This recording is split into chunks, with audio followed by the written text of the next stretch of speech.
I've been watching so many videos, yes, partially out of boredom, trying to get a slice of life. You know, that term, people of my generation know what that means, or people who are English majors, I suppose. You know, white people experience prejudice too. Let's just be honest, and it's not right when it happens to anybody. That's why I'm really, really sensitive. You can't just paint everybody with a broad brush, as we say, as we used to say. Not everybody of a certain, well, I look at you and I think you're a grifter. You know why this happened to me, and I'm going to tell you why.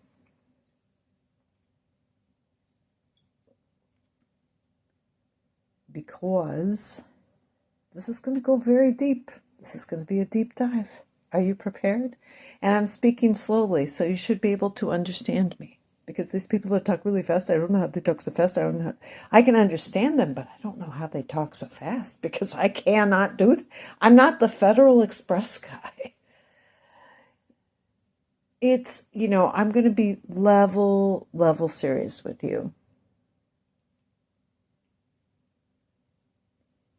I grew up in a household where my parents were nominally Christian, but culturally somewhat loosey-goosey, somewhat liberal, but fiscally very conservative. Yeah, okay. That's the thing. Whatever,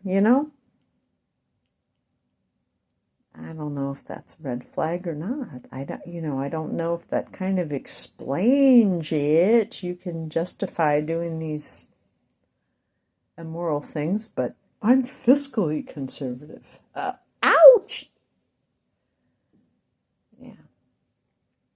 I'm sorry I don't have video to accompany this because, I'm just using the ideas that occur to me as I am attempting to deliver this message. I don't have clever graphics. Is that all right? I used to narrate for the blind, so sometimes people actually can't see things. Sometimes it's better if they can just hear things and understand them. And as I have said, I speak slowly. And I almost have the Midwestern accent, but it's starting to get a bit of a New York kind of edge to it, which is, it's not authentic, but it's just reflecting an attitude.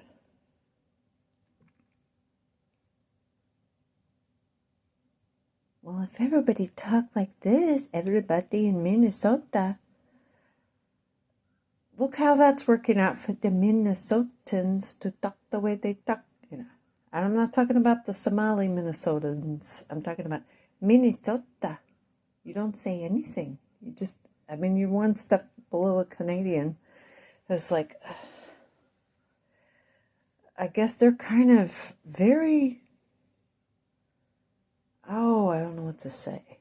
Well, don't just paint everybody with a broad brush. I just reminded myself not to do that. I am getting better at that.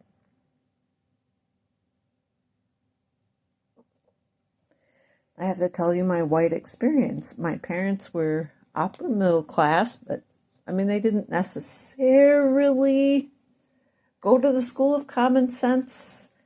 They didn't necessarily go to the Financial Management Genius University. So, although they had this prosperity, which happened in the me generation during the 1950s, wasn't that the me generation? Everything is mine. It's just mine. I'm entitled. They didn't have to fight in a war. My father, he didn't have to go to Vietnam. He actually was a little bit too old to go to Vietnam, so he never had to fight in a war. And they had, he had, at the same time, he had the ability to get the GI Bill, which is, something from the military where you can get your education paid for free. And he's educated. He's got his degree, major in business, minor in psychology. And I think that he was a very aspirational person. And I don't think he was a dummy at all. But what can I say? There is this affluenza which affected the boomer generation. The true baby boomers are not my generation. Do you know where that term comes from? After World War II, when the GIs arrived home, they and their wives wanted to spend a lot of time together. So we had a baby boom. So babies were born. That was not really the case in my father's family, but he would more accurately be placed in the boomer generation. Please don't call me a baby boomer. You are just so ignorant. I mean, look up that YouTube channel, Forgotten History. I don't know if they have any videos relating to that topic. And I don't know. It's just, it doesn't bother me that much, but I felt as if I had to mention it. But as I was saying a few minutes ago, I was a very Christian conservative young lady because my parents were a little bit more laissez-faire. You know, I guess that's a French term you may not be familiar with.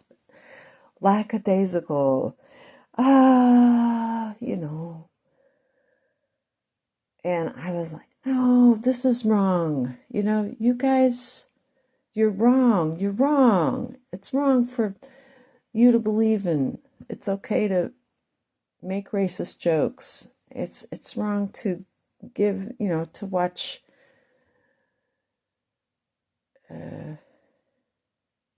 explicit or obscene things. And then my parents thought, well, she's just so uptight. And my parents would accuse me, you're just too uptight. And they wanted me to drink. When I was even a teenager, my dad said, you know, you need to lighten up. You need to have a drink. That's your problem. And maybe it was my problem. Aha.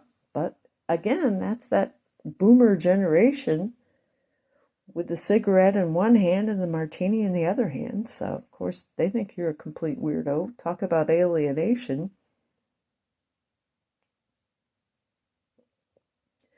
I grew up on Little House on the Prairie and aspiring to having a family and a nice sort of pioneer homespun lifestyle, which was totally antithetical to anything my parents believed in. Totally antithetical. And so I sort of embarked on that when I met someone, and then we had a baby, and then we had more babies, and you know, in this culture, you're not... I was briefly on a program for pregnant ladies, but I didn't feel good about it, and I felt like, you know, as a Christian, I don't really want to be getting governmental benefits. I believe God will take care of us. God, you know, if you're a Christian, God is your source. And if you're, you know, if you are a traditional Christian, the wife stays home, she takes care of the babies, and it's not a glamorous lifestyle. And occasionally he takes her out to dinner, right? That's the, you know, that used to be normal in society. Now it's like, but in the 1970s, things changed. People became so much more materialistic in the 1970s. You had that movie, Kramer versus Kramer. Everybody's getting a divorce. Well, it happened with my parents. They did remarry eventually. But it was after a few years, less than a decade, but the damage had certainly been done. And so that's another reason why I want to have nothing to do with the values of your generation. You're materialistic, you're selfish, you're easily led by your sensual desires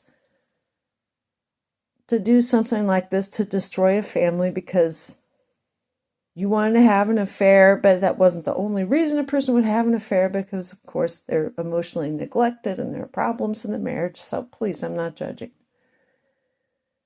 So to fast forward, as my husband and I had more and more children, and both of us have college degrees, we realized that It's difficult. It's difficult. It used to be difficult to make ends meet, but we would still go to church and just like, well, we might be weird because we have all these kids and we don't believe in abortion. Ah.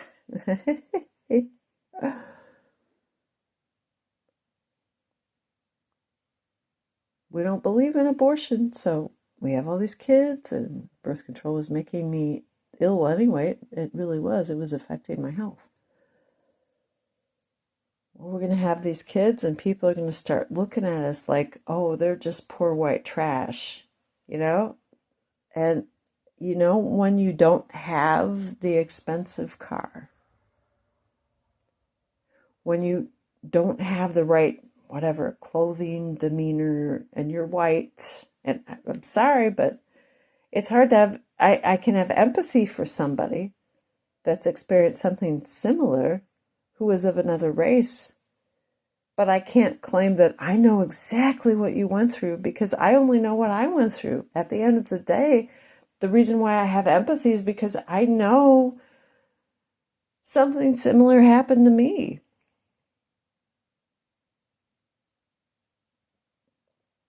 That one time, it's just really sad. I mean, a couple times it's just really sad and embarrassing. I mean, no, not just a couple times, like numerous times. I, uh, well, one time I went shopping in a department store because shopping is kind of fun. And when you're poor, you don't have like a bunch of money to spend on, lavish things. People aren't inviting you to their charity events and barbecues and things. Yeah. Although I have been lately, it's just I have not felt that I was worthy of going. So I want to say that for sure. I just felt unworthy. I truly did. I didn't think I was ready for it. But it was only one person inviting me or one organization inviting me. But it wasn't a church. Okay, we'll just leave it at that. And I remember this is the first time I realized that, we are not a classless society in the United States. We're not. You think that all white people get treated the same? I mean, I didn't think that I had anything. I mean, this was years ago, folks. I mean, today you'd say, well, if that person's got a bunch of tattoos and, whatever, and they're... But I went in there with two of my young children one day, and I was just walking around the store, and I was like, I'm just shopping because I want to make sure that I'm not spending too much, and they have so many clearance items. And this is not like Harrods or anything, but it's, a store for upper middle class women to shop in. And I realized that this lady is just following me everywhere I go. I'm like, I got this feeling that she thought I was going to shoplift. And I was like, this has just made me so depressed. I went out to shop just to be happy. And you're following me. Oh, white people get profiled too. So I think I'm going to end the video here. If you want to hear more, someday maybe you will. If you want to hear more. And maybe you should. God bless you and Happy New Year. Goodbye.